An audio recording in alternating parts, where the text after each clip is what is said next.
Amish no-till gardening secret, huge vegetables, no weeds, no work. What if the single biggest breakthrough in gardening today wasn't new at all, but a practice perfected centuries ago?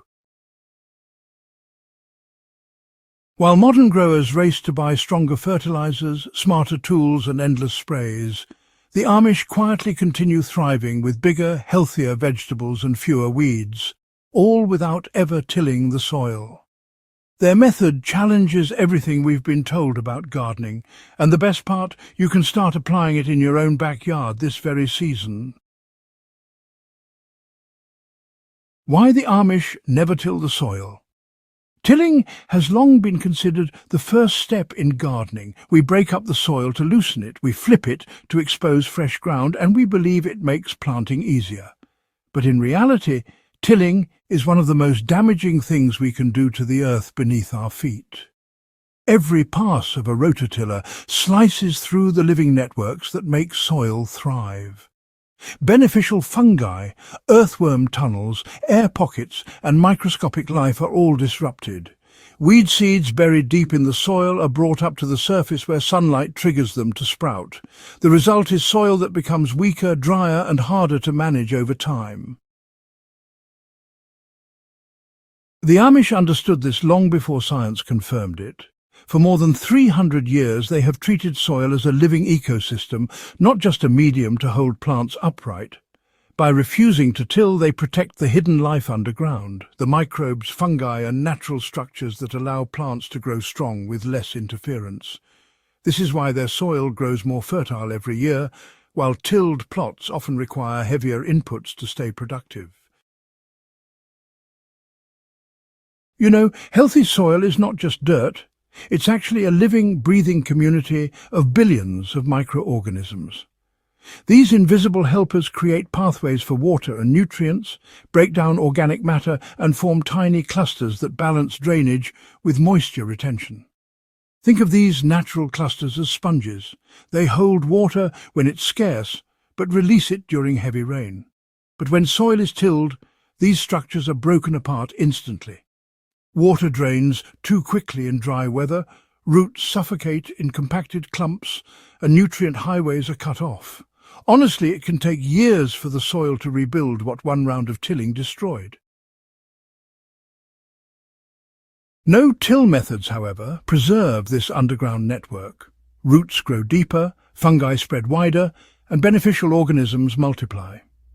Studies show that no-till gardens can absorb up to 3 times more water than tilled gardens, resist erosion and naturally suppress pests and diseases. Starting your own no-till garden, well, it doesn't mean abandoning your current garden. You can begin right now by changing the way you prepare and care for your beds. The first step is to stop turning the soil. Instead of digging and flipping, feed the soil from above, just as nature does in forests and meadows. Deep mulching is the foundation of Amish no-till gardening. Instead of exposing the earth, you cover it with a thick blanket of organic materials. Start with a layer of cardboard or newspaper laid directly on the ground to smother existing weeds. Then build layers of carbon-rich materials like straw, wood chips or dried leaves, alternating with nitrogen-rich additions such as grass clippings, kitchen scraps or well-aged manure. Over time, this mulch breaks down into rich compost right where your plants need it. Earthworms thrive in this environment, tunneling through the soil and leaving behind castings that are among the richest natural fertilizers known. One of the greatest advantages of this method is weed control. By keeping the soil surface covered, weed seeds are starved of the light they need to germinate. Within weeks you will notice that weed pressure drops dramatically, and since you are not tilling, new seeds are not constantly being brought to the surface. The mulch does more than block weeds. It acts as a protective blanket that moderates soil temperature, keeps roots cool in summer, and shields them from freezing swings in early spring and late fall. Moisture retention also improves significantly, often cutting watering needs in half. During seasons when a garden bed would otherwise sit empty, The Amish plant cover crops to build the soil instead of letting it weaken. Crops like crimson clover capture nitrogen from the air and store it in their roots, creating natural fertilizer for the next crop. Winter rye sends deep roots into the soil, breaking up compaction and improving structure without machinery. When the growing season arrives, these cover crops are not tilled under. Instead, they are cut at soil level and left as mulch on top. The roots decompose naturally in the ground, feeding soil life, while the cut plants on top add another layer of protective cover. Once the basics of mulching and cover cropping are in place, the Amish elevate their gardens with advanced strategies that turn each plot into a thriving ecosystem. Intercropping, for example, is the practice of planting different crops together in ways that benefit all of them.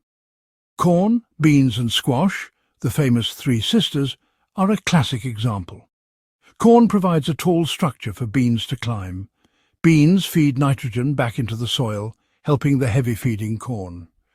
Meanwhile, squash sprawls across the ground, shading the soil and discouraging pests with its prickly vines. Companion planting is another proven strategy. Herbs like basil planted near tomatoes not only save space but also improve flavour and protect against pests like hornworms. Marigolds scattered among vegetables release compounds that fight soil-borne pests, while their bright flowers attract beneficial insects that keep harmful ones in check. You know, perhaps the greatest difference between Amish gardening and modern practices lies in fertilization.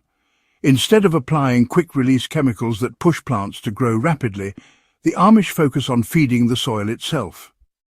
A living soil full of organic matter and microorganisms naturally provides plants with everything they need. One common practice is brewing compost tea. This is made by soaking compost in water to extract beneficial microbes and nutrients. A simple formula you can try at home is to mix 1 part finished compost with 5 parts water. Let it steep for 24 to 48 hours, stirring occasionally, then strain and apply it directly to the base of plants. For a 5-gallon bucket, that means using 1 gallon of compost and filling the rest with water. This liquid gold strengthens plant roots, boosts microbial life, and provides a natural shield against diseases. Other amendments include wood ash, which provides potassium for flowering and fruiting, and aged manure, which breaks down slowly to release nutrients over time. Instead of forcing growth, these inputs support the soil food web, making the garden more self-sustaining with each passing year. Another secret to Amish gardening success is how they handle water. Instead of relying on irrigation systems, they design their gardens to capture rainfall naturally. Beds are shaped with slight contours that slow water, preventing runoff and erosion while encouraging deep absorption. Pathways are mulched to direct rainfall into the soil rather than letting it evaporate. Because the soil is rich in organic matter, it functions like a sponge, storing water during rainy periods and releasing it during dry spells.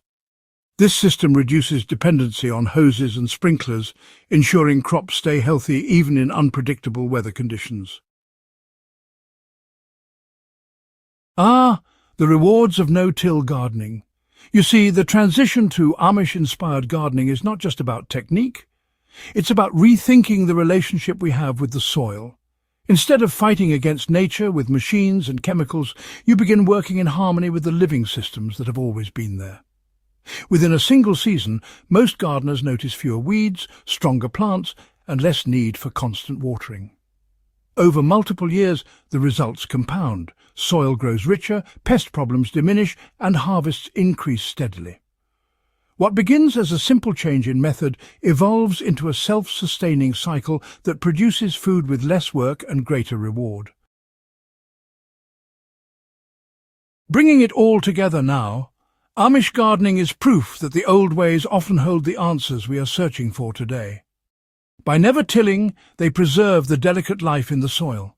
By mulching deeply, they suppress weeds and feed the earth. By planting cover crops, intercropping and companion planting, They create gardens that are more resilient and productive than anything built on chemicals and machines. And by feeding the soil instead of the plant, they ensure each year's harvest builds a stronger foundation for the next. This is not just a technique, it is a philosophy of stewardship, where every season is an investment in the future. So here's the final call to action. If you are ready to transform your garden into a thriving, low-maintenance ecosystem that produces bigger vegetables with zero weeding, start this weekend by laying down your first mulch layer or brewing your first batch of compost tea. Your soil will thank you, your plants will thrive, and your harvest will be richer than ever. For more time-tested gardening wisdom and step-by-step guides, make sure to subscribe to Timeless Crops Haven and share this video with fellow gardeners who are ready to grow more by working less. Together, we can keep these centuries-old secrets alive and flourishing for generations to come.